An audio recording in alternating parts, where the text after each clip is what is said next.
What's up everyone? Mikil12 back with a deep dive. That little peek we took earlier, just the tip of the iceberg.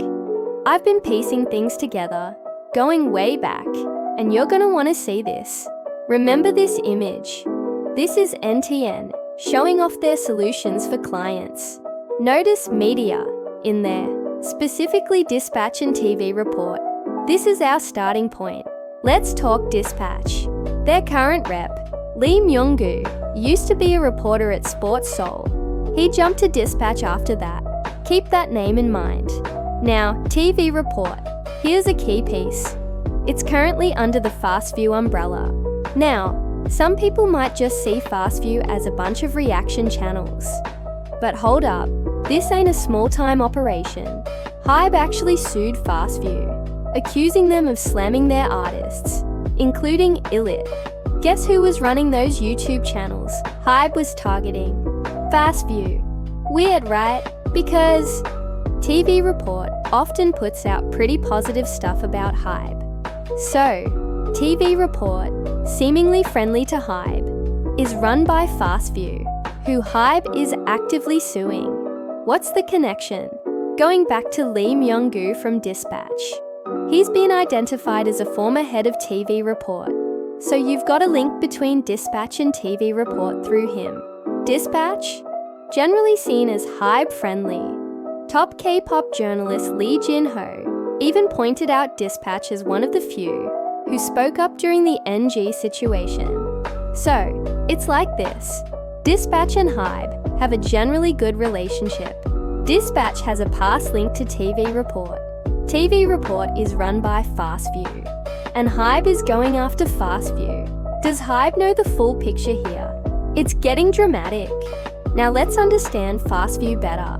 They're not just making random content. Their main gig seems to be supporting other media outlets. They help build their online presence and monetize their content. Think about that. Look at their partners. A lot of news and media companies.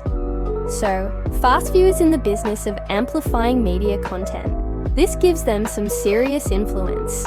When Hybe sued, we found out Fastview runs channels like Daishu and Peoplebox. They even took over Viewport, which used to be the massive Issue Teller channel with 1 million subscribers.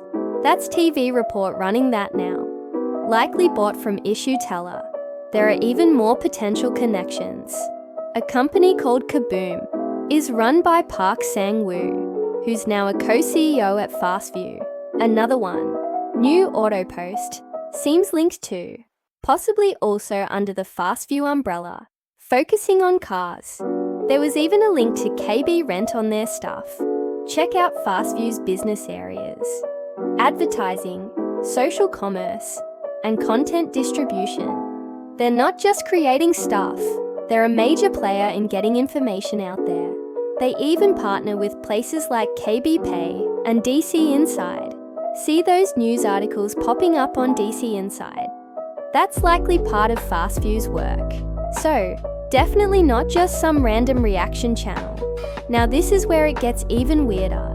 Lately, news headlines are all about a former Fastview employee being charged for those anti-Hybe videos. Think about it. Usually if something happens at a company, the company gets some blame. Why is the focus solely on this one ex-employee? This ex-employee, reportedly a team leader, is taking all the heat. But wouldn't you usually hear about Fastview as a company being investigated more directly? Remember, Fastview supports media. They help content creators get seen. Their partners are often these very news outlets. My take: if there was wrongdoing, shouldn't the focus be on the leadership at Fastview, both the former and current CEOs? Who would have overseen this? Looking at all this, the relationships seem complicated. Hybe is suing Fastview, but Fastview is connected to media that often supports Hybe. It doesn't exactly scream bitter enemies, does it? Honestly, trying to nail down the exact relationship between Dispatch and Fastview beyond that past connection is tough with publicly available info. Same goes for the deeper ties between Hybe and these media players. These companies and media often have close ties, you know? So, what's next? What happens with this former Fastview employee? Do they take the fall for everything? Or is there more to this story? I'm curious to see how this plays out. What do you guys think? Drop your theories in the comments.